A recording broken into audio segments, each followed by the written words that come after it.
আশা করি সবাই ভালো আছো, আমরাও ভালো আছি। দেখো আমরা হচ্ছে কোথায় যাই, দেখতে থাকো, সাথে থাকো, যতটা পারবো শেয়ার করবো। চললাম আমরা তিনজনে মিলে একসাথে। মনের একটা আলাদাই তৃপ্তি, জানো তো, এই স্থানে যেতে পেরে একসাথে যেতে পেরে আরও ভালো লাগছে। দেখো আমরা কোথায় চলে এলাম, অনেক দিন পর, মাঝখানে একটা মাস আসতে পারিনি। অভিনবর জ্বর গেল, আমার জ্বর গেল, শরীরটা ভালোই ছিল না। এখন আবার দাদা ভাইয়েরও শরীরটা খুব একটা ভালো নেই। তবুও এখানে প্রতি সানডেতেই তো আসার কথা, অনেক দিন আসতে না পারলে চলে এলাম। দেখো চলো, চলে এসেছি আমাদের চার্চ, একদম শেষের পথে। অনেক কিছু সারমন দিলেন, শুনলাম আমরা প্রত্যেকেই। এখন গান হচ্ছে, গানের মাধ্যমেই আমাদের একটা দান তোলে, আর তারপরেই আমাদের প্রভুর ভোজ দেয়। বুঝতে পেরেছ? যদিও তোমরা এটা অনেকেই বুঝতে পারবে না, এই কমিউনিয়ন সার্ভিসটা আগে ছেলেদের দেয়, তারপরে মেয়েরা। 18 বছর বয়স না হলে কেউ এই কমিউনিয়ন নিতে পারে না। বুঝতে পেরেছ? শেষ করে দাদাভাই সাইকেল নিয়ে চলে গেল দোকানে, আর আমরা হেঁটে বাড়ি যাচ্ছি। চলো, আমরা এসছি আর অ্যালফাও চলে এসছে।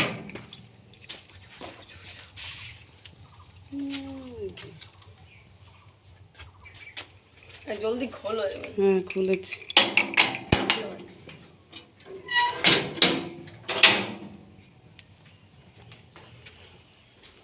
বস আবার এখানে। ফ্রেশ হয়ে খেয়ে টেয়ে আবার রান্না বান্না রয়েছে।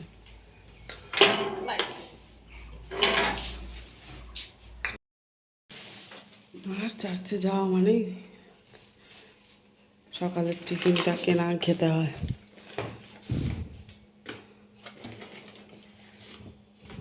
এইটা খুলেছিস কেন? তারপর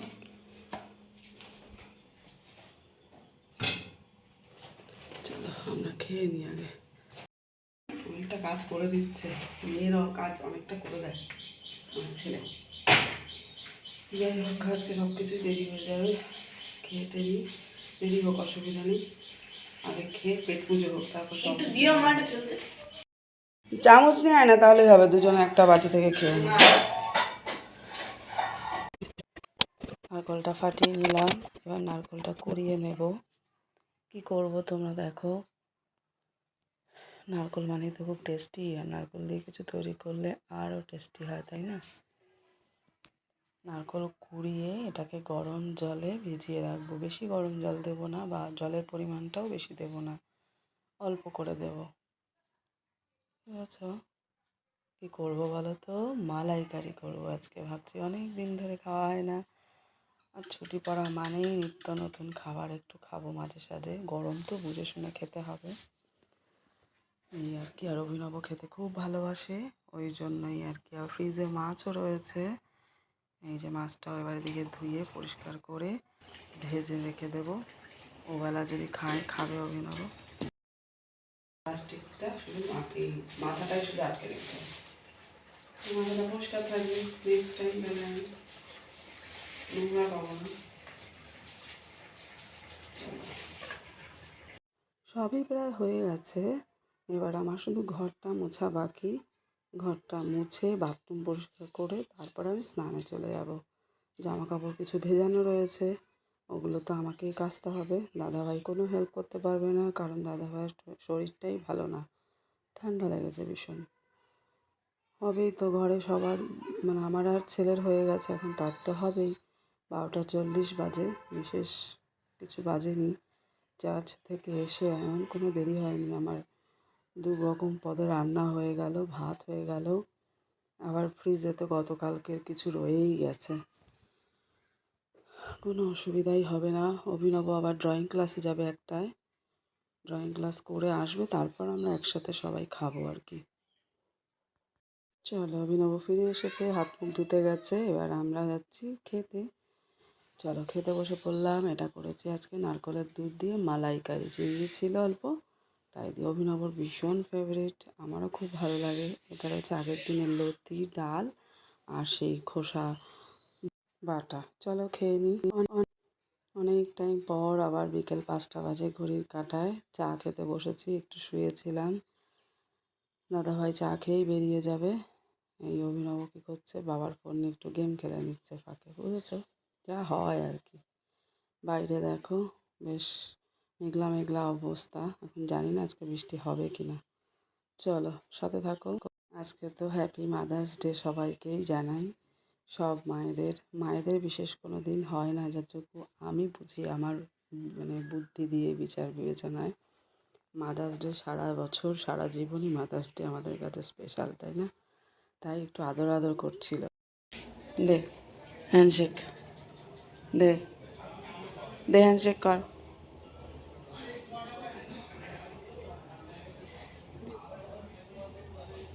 কার কাছে করবে ঠিক করতে পারছে না। Alpha, alpha Putu. এ মা, আমাকে তো হাঁটিটা এখন ডাঁটি হয়ে গেল, হাতটা ডাঁটি হয়ে গেল। হ্যান্ডশেক। বলে বাবলে হ্যান্ডশেক কত মায়া জড়ানো চোখ দুটো। ঠিক আছে, ছাড়ো ছাড়ো ছাড়ো, ঠিক আছে ঠিক আছে তো, ছাড়। ও বাবা, ধরে রাখবে, দেখ। এরকম করে। ছাড়, রাখ রাখ। আর শুয়ে পড়, আমি হাতটা ধুয়ে আসছি।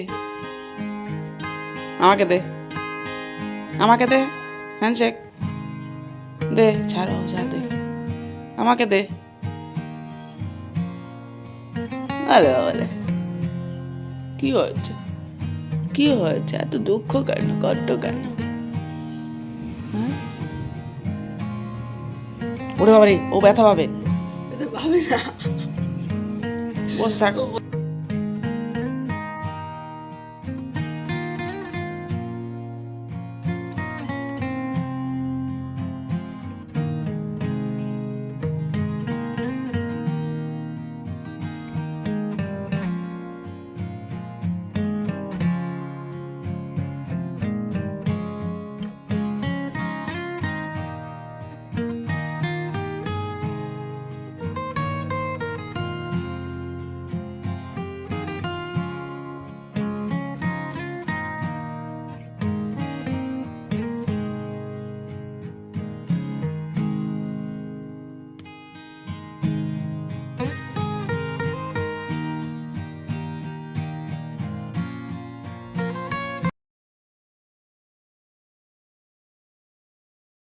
দেখো, এই গেঞ্জিটা কয়েকদিন ধরেই বলছে সেলাই করে দিতে। দোকানে দিলে ফেলে রেখে দেবে, অল্প একটু সেলাই সাইড দিয়ে নিচে। তাই চশমা ছাড়াই বসে গেলাম। কাজের সময় চশমাটা খুঁজে পাওয়া যায় না, এটা মানে সবার ক্ষেত্রেই, বলো তো কমেন্ট করে। চলে এলাম, এবার জামা কাপড় ভাঁজ করে এই শোকেসের এখানটায় আমার কিছু জামা কাপড় থাকে। আর বলো না, এই ঘরে আলমারি, শোকেস, ওই পাশের ঘরে আলমারি, জামা কাপড় আর ধরে না। গুছিয়ে গুছিয়ে রাখাটাও সবসময় হয়ে ওঠে না, রেগুলার ব্যবহার করলে যা হয়। মাঝে সাঝে বেরোলে একরকম, আমাদের তো রেগুলারই বেরোতে হয়, যার জন্য জামা কাপড় গুছিয়ে আর উঠতে পারি না, সময় সাপেক্ষ হয়ে যায়। কিন্তু মনটা খুব ছটফট করে, কখন গুছিয়ে উঠবো, কখন গুছিয়ে উঠবো। এলোমেলো জিনিস দেখতে তো ভালো লাগে না। চলো, অনেকটাই গুছানো হয়ে গেল তোমাদের সাথে গল্প করতে করতে। আজকে অনেক দিন পর একটু জামা কাপড় গুছাতে পারলাম, বেশ ভালো লাগলো। এক এক করে এক এক দিন এক একটা ধরবো। এদিকে অভিনবকে নিয়েও পড়তে বসাতে হয় সন্ধেবেলায়, কারণ কিছু লিখতে দিতে হয়। বাচ্চারা যেটা পড়ে, লিখলে বিশেষ করে লেখা পড়ার পর লেখাটা খুব দরকার, লিখলে বেশি মনে থাকে যে কোনো জিনিস। যাই হোক, ওর সাথে যেরকমভাবে যতটা সময় ওকে দেওয়ার দরকার, আমি ওকে আগে ওর সময়টা দিই, তারপর যা করি করি। সব সময় আগে ও আমার কাছে প্রায়োরিটি, জানো তো। সব সময়ের জন্য। আমি যখন হসপিটালে ভর্তি ছিলাম গল ব্লাডার অপারেশনের সময়, তোমাদের দাদাভাইয়ের কাছে শুনেছি আমি, মানে পুরো সজ্ঞানেও না অজ্ঞানেও না ওটি থেকে বেরোনোর পরে যে একটা অবচৈতন্য অবস্থা থাকি, তখনও বাবু বাবু বলে নাকি আমি। তো তোমার দাদাভাইও বলে সারাক্ষণ শুধু ছেলে ছেলে ছেলে ছেলে করে তুমি না ইয়ে হয়ে যাও। সত্যিই তাই, যখনও হয়েছে না, ওর টাইমে টাইমে ওকে করতে হবে, আদারওয়াইজ আর কারোর কথা আমি ভাবতাম না। করে করে না নিজের চেহারার দিকে কোনো সময় তাকাইনি, কেমন যে হয়ে গেছিলাম। আজ সেই ফটো দেখলে না নিজেই নিজেকে আর চিনতে পারি না। তো ওদেরকে নিয়েই তো সব না, ওরা জগতে পৃথিবীতে এসছে, তাদেরকে তো সেই জায়গা তৈরি করে দিতে হবে, মা বাবাকেই, মাকেই বেশি দিতে হয়, তাই না? আমি সবসময় চেষ্টা করি ওর মনের ইচ্ছা পূরণ করা, যেটা আমি করতে পারিনি ওকে দিয়ে পূরণ করার চেষ্টা করি। কেননা ওই আমার কাছে সব, ফার্স্ট লাস্ট যেই বলো না কেন, প্রথম প্রায়োরিটি সব জায়গাতে ও আমার কাছে। আগে ওর সব কিছু ঠিকঠাক হবে, তারপরে সব কিছু। কোনো কিছু বললে আমি না করতে পারি না, কিন্তু সাথে সাথে সেটা দিইও না, ওকে সেটা বুঝতে দিই না যদিও, কিন্তু ও আমার কাছে সব। ওর বাবারও তাই, আমার থেকেও ওর বাবা আরও বেশি। ছেলে কিছু বললে সেটা না করতে পারে না, সাথে সাথেই করে ফেলে, কিন্তু আমি বলি না সাথে সাথে করো, কিন্তু ওকে সেটা বুঝতে দেবে না। কথার মাধ্যমে ওকে সবসময় বুঝিয়ে দেবে যে চাইলেই সব কিছু সবসময় সাথে সাথে পাওয়া যায় না, অনেক কষ্ট পরিশ্রম করতে হয় যাতে ও সেটা বোঝে, মূল্য দিতে বোঝে, সব কিছুর মূল্য দিতে বুঝতে হয়। আর এখন থেকেই বোঝা উচিত, কারণ ও ক্লাস 8-এ পড়ে, অনেকটাই বড় হয়ে গেছে। এখন থেকে আস্তে আস্তে এগুলো সমস্ত পরিস্থিতির সাথে সাথে ওদেরকে মানিয়ে নিয়ে চলার প্রস্তুতি, মানসিকতা সেইভাবে তৈরি হতে হবে ওদেরকে, তাই না? যাকে তবে ওকে সবসময় সাহারা দিই যে তোমার যে কোনো পরিস্থিতিতে তোমার মা বাবা পাশে আছে, তুমি শুধু পড়াশুনো করে এগিয়ে যাও, সামনের দিকে লক্ষ্যে পৌঁছাও, আর কিছু না। যাই হোক, চলো, এরপর আবার এখনও রাতের ডিনারের ব্যবস্থা করতে হবে, যদিও সবই আছে, গরম করব আর খেয়ে নেব। ওকে বললাম তুই 11টা পর্যন্ত পড়ার ঘর থেকে বেরোবি না, কিছু লিখতে দিয়ে এসেছি, ওগুলো করে নিয়ে পরের আরেকটা সাবজেক্ট করতে বলে এসেছি। ওটা আর আজকে লিখতে দেওয়া হবে না, আগামীকাল আবার দেওয়াবো, কারণ আগামীকাল আবার স্কুল আছে। খেয়ে দিয়ে শুতে শুতে তো 12টা বেজেই যাবে, এর থেকে বেশি তো আর দেরি করা যাবে না, কারণ ঘুমটাও দরকার আমাদের শরীরে, তাই না? একটা বাচ্চা কত আর ধকল নেবে, রাত 12টায় ঘুমিয়ে আবার 6টায় উঠে পড়বে, কারণ ওর মর্নিং স্কুল, কিচ্ছু করার নেই।